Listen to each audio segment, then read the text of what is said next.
la carga crítica de pandeo con carga axial en una columna esbelta, una columna doblemente articulada. Entonces, la carga crítica en el momento que se pandea, dada por la ecuación pi al cuadrado por E y L al cuadrado. E, módulo de elasticidad, y momento de inercia respecto al centro de gravedad de la sección transversal, y L la longitud de la vía. Entonces, ya habíamos hecho un análisis de esa ecuación. Entonces, lo que comentamos es que esta ecuación me da la carga crítica. Sin embargo, para efectos de análisis y comparación entre la eficiencia de una columna y otra, y analizar cómo influye la relación del Beltès en ella, en lugar de expresar la ecuación en términos de carga, la expresamos en términos de esfuerzos.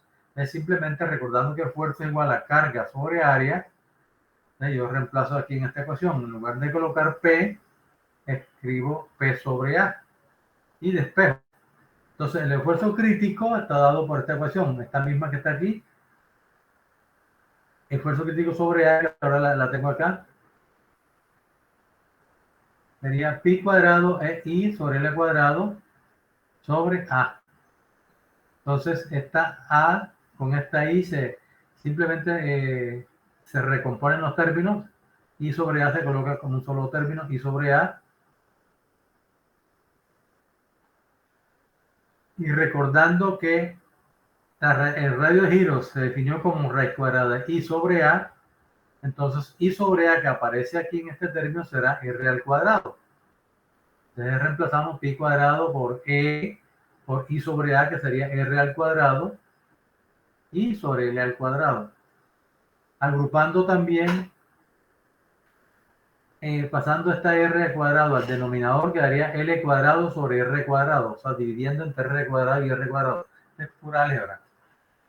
Entonces, al pasar esta R hacia acá, me queda, recuerden que esto sale porque yo en una fracción, un quebrado, puedo dividir dividir tanto el numerador como el denominador por un mismo término o multiplicar. Aquí yo divido entre R cuadrado arriba y acá entonces me queda abajo L cuadrado. Y entonces, como ambos están al cuadrado, lo puedo escribir como uno solo, L sobre R. Y L sobre R me queda todo al cuadrado. Esta es la forma como se presenta la ecuación de Euler. Esta ecuación es equivalente a esta, solo que acá es carga y acá es esfuerzo. Multiplicando este esfuerzo por el área me da esta carga. Eso es lo que deben tener en cuenta. Son totalmente equivalentes en ese sentido. Bien, entonces esta es la manera como se presenta la ecuación de Euler, y es la manera mejor para analizarle todos los aspectos que tienen que ver con L sobre R. L sobre R es lo que se llama relación de Esbeltès. Entonces, si graficamos esta ecuación,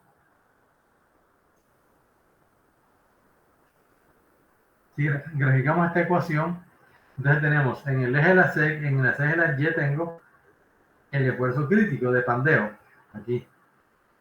Y en el eje de la C obtengo la relación de Esbeltès.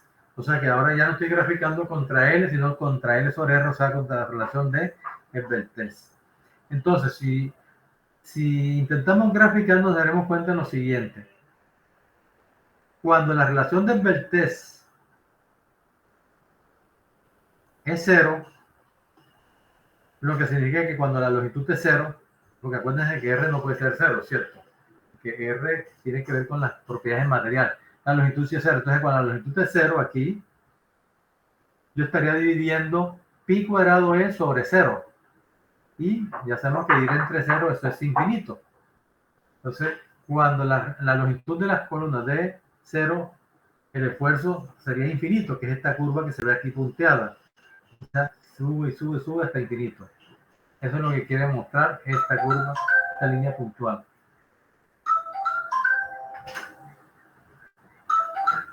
Verdad, ya teníamos, estoy en clase, se ocupa en 20 minutos.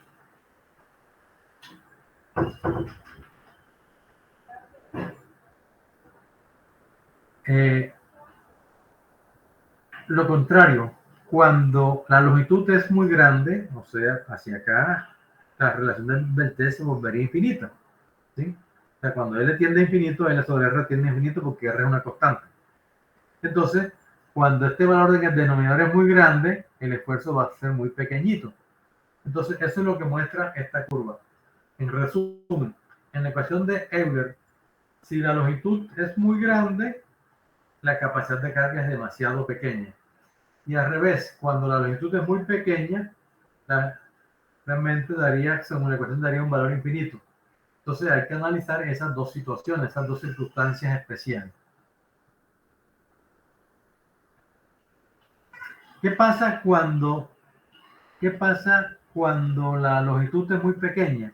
Entonces daría infinito, pero ustedes saben que estamos colocando en el eje de las Y ese esfuerzo crítico, o sea, la resistencia del material. ¿Hasta cuánto puede soportar el material? Hasta un valor de esfuerzo igual a quién, a FY.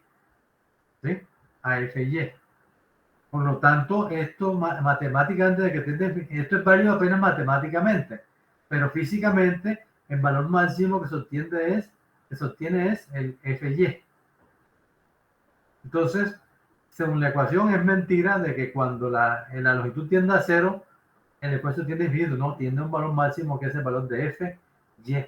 O también hay que tener en cuenta que esto es deducido para condiciones de resistencia material, o sea que se cumple la ley de Hooke, y la ley de Hooke se cumple para hasta límites de proporcionalidad, o sea, digamos que el límite realmente sería este, límite de proporcionalidad. Entonces, para ese límite de proporcionalidad, si hacemos la curva, yo trazo aquí esta línea, la bajo y me da una relación de Beltré. Entonces, yo podría averiguar para qué valor de la Beltré la resistencia alcanza el límite de proporcionalidad. Entonces, si miramos aquí,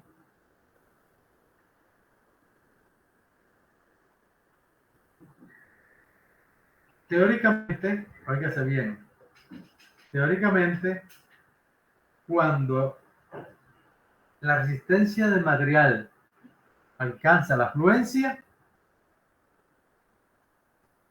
yo tendría aquí el valor de LP igual a FY. ¿Sí? Pero ocurre algo importante, repito, aquí yo debía reemplazar a LP, el límite de proporcionalidad, por FY. Pero ocurre que hay un fenómeno del proceso de fabricación de esos perfiles, y es que como ellos se fabrican en caliente, cuando comienza el enfriamiento, ¿qué pasa? Cuando comienza el enfriamiento,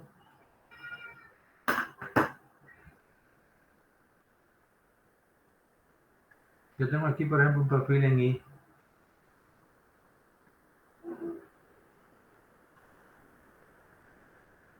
Cuando ese perfil se funde y queda expuesto al aire libre, entonces comienza a enfriarse, pero las partes que están exteriores son las que se enfrían primero, que serían, digamos, esta parte de las aletas. Entonces, como esto se enfría primero, las partes dentro están en caliente. Entonces, cuando esto va, acuérdense que cuando el material se enfría, él se encoge, ¿cierto? Se encoge. O sea, lo contrario de hidratarse es encogerse. Entonces, al encogerse, esto va a generar unos esfuerzos internos, porque esta parte va a estar más fría que la de adentro. Y como esta parte de afuera trata de reducir su volumen, o sea, encogerse, va a generar unos esfuerzos de compresión en la parte interna y en una parte, y lo mismo ocurre con esto. Es decir, este proceso de enfriamiento hace que cuando al final el material se enfría, unos elementos quedan con unos esfuerzos que se llaman esfuerzos residuales. Es un fenómeno propio de la fabricación del material, esfuerzos residuales. Y esos esfuerzos residuales, esfuerzo residual, son unos esfuerzos que reducen la capacidad del material. O sea, el material debe resistir FY, pero como queda con esfuerzos residuales, le tenemos que le tenemos que quitar el esfuerzo residual. Ese esfuerzo residual es alto. Ya se ha comprobado experimentalmente que ese esfuerzo residual puede alcanzar valores tan altos como la mitad de FY. Entonces, si yo a FY le resto 0.5 FY, pues me quedará 0.5 FY. Entonces, en resumen, los esfuerzos residuales son capaces de reducir la capacidad de ese perfil en un 50%. Entonces, en lugar de trabajar con LP, que es FY, se trabaja con la mitad de FY. Entonces, a este valor de un medio de FY le corresponde una envertez, y vamos a llamar aquí C sub C. ¿Sí? Entonces, para saber cuánto es C sub C, C sub C es la envertez crítica. Esto se llama envertez crítica, C sub C, porque vean que L sobre R es envertez. Entonces, yo reemplazo aquí esfuerzo crítico, un medio de FY igual a pi cuadrado sobre L sobre R, que lo hemos llamado C sub C. Despejamos aquí a C sub C, sacamos raíz cuadrada y me queda que C sub C es igual a pi por la raíz cuadrada de 2e sobre FY. Entonces, la esbeltez crítica, por la cual el esfuerzo crítico es un medio FY, está dado por esta ecuación. Entonces, este valor se puede conocer. Entonces, eso quiere decir que realmente, según la ecuación de Euler, el esfuerzo máximo que se puede obtener ya no es ni siquiera FY, o sea, antes era infinito, según la ecuación. Ahora, cuando decíamos que era el límite de proporcionalidad, llegamos a FY, pero por el problema de los esfuerzos residuales, realmente se toma hasta un medio de FY. O sea que las columnas esbeltas solamente se pueden trabajar en este rango, desde el valor de C sub C hasta infinito, hasta cuando el E sobre R es infinito, pero precisamente cuando los valores del E sobre R son muy grandes, los esfuerzos son demasiado pequeños. Entonces se le coloca también un límite a la envertez, ¿sí? Se le coloca un límite a la envertez que es 200. Para evitar tener que usar materiales con una capacidad de carga muy bajita. De tal manera que, en resumen, la ecuación de Euler, que es definida para columnas esbeltas o columnas largas,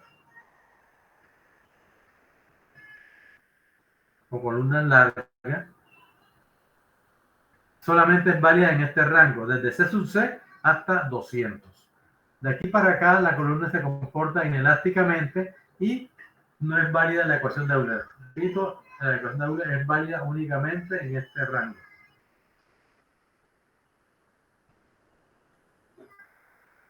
Aquí, como ejemplo, cuando el módulo de electricidad vale 200 y tenemos a 0,36, en cual FY vale 252, al reemplazar aquí, el valor que se obtiene de esta relación es 125.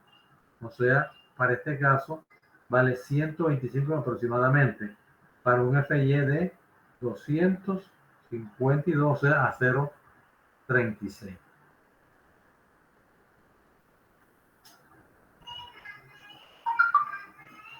Bien, vamos entonces, solamente quería llegar a este punto porque es algo que es sumamente importante. En el libro, en la conferencia, en el libro, en el capítulo, eso está bien explicado. Por favor, lean bien eso para cuando lleguen al taller, traigan las cosas bien claras, ¿sí? Tienen que haber leído, ahí está estos análisis, es de los temas que yo más le hice énfasis porque me parece los más importantes, ¿sí? Lo que es el comportamiento de las columnas o elementos a compresión. Entonces, importantísimo entender esta gráfica, todo el desarrollo de ella.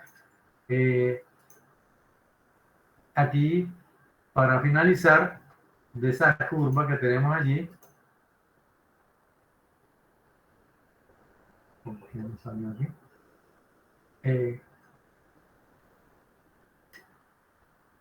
teníamos la ecuación esfuerzo crítico igual a pi al cuadrado por E sobre L sobre R al cuadrado. Esa es la ecuación que estamos analizando.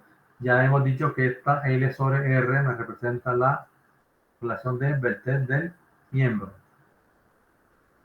Entonces, analizando la ecuación acá, es bueno observar que el esfuerzo crítico es directamente proporcional al radio de giro. Acuérdense que como está en el denominador, yo lo puedo subir acá, entonces estoy mostrando, acuérdense que esto, cuando estamos haciendo los cambios de variables, habíamos escrito como pi cuadrado, esta r al cuadrado, la quedaba acá arriba, y esta L estaba acá abajo. Entonces, para que vean que entonces el esfuerzo crítico es directamente proporcional al radio de giro. Entonces, como los perfiles de acero son elementos muy delgados, son perfiles como la I, como la C, como el ángulo, como el tubo. Entonces, es la razón de ser de que esos perfiles sean así tan delgaditos es lograr que la masa se encuentre lo más alejada posible del centro de gravedad, o sea, del eje neutro, del centroide, ¿sí? Entonces, por esa razón, los perfiles en I, por ejemplo, que es el perfil más utilizado en estructuras metálicas, este perfil, este es su centro de gravedad, este es el centro de gravedad en Y. Entonces, toda esta masa se encuentra lo más alejada posible del centro de gravedad, que permite aumentar su capacidad. Esa es la razón por la cual los perfiles se hacen así delgaditos. Alejarlo todo lo más posible. Fíjense, por ejemplo, en el caso de un tubo, pues la cosa todavía es mejor. Tengo un tubo aquí, entonces la masa está por acá lejos, mientras que el centro de gravedad está aquí. Entonces, estos elementos son muy eficientes. Como siempre vamos a tener dos radios de giro, vamos a tener un eje X y vamos a tener un eje Y, tendremos un RX y tendremos un RY. Entonces, el elemento va a pandear por el lado más débil. Entonces, hay que tomar el menor radio de giro de los dos cuando se está haciendo el análisis al meter esto en la ecuación. O sea, esta R que se utiliza aquí será el R. Bueno, entonces dejemos hasta aquí, que era lo que quería mostrarles. Y más adelante, eso está explicado ahí en el libro. Hablan sobre entonces el uso de las secciones compuestas. Las secciones compuestas, en lugar de una canal, se utiliza un canal doble, en lugar de un ángulo, se utilizan 4 ángulos, etc. Y bueno, entonces, los dejo hasta aquí para no interrumpir y de pronto tengan clase ahora. Y repito, lean muy bien eso para que les pueda rendir el tiempo y puedan resolver el ejercicio dentro de las 2 horas del jueves. Muchas gracias, espero que hayan salido bien, revisen los exámenes, ¿sí? Cualquier duda que tengan, pueden, así alguien que tenga algo muy en particular sobre el examen, bien puede escribirme al correo. Muchas gracias.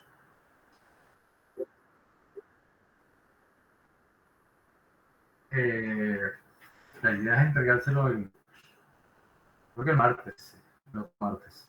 Igual que el quiz. No sé, el quiz que era muy inmediato, pero pues para ponernos al día.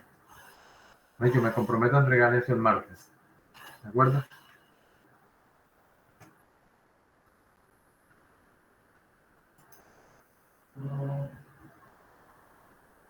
Bueno, entonces nos vemos el próximo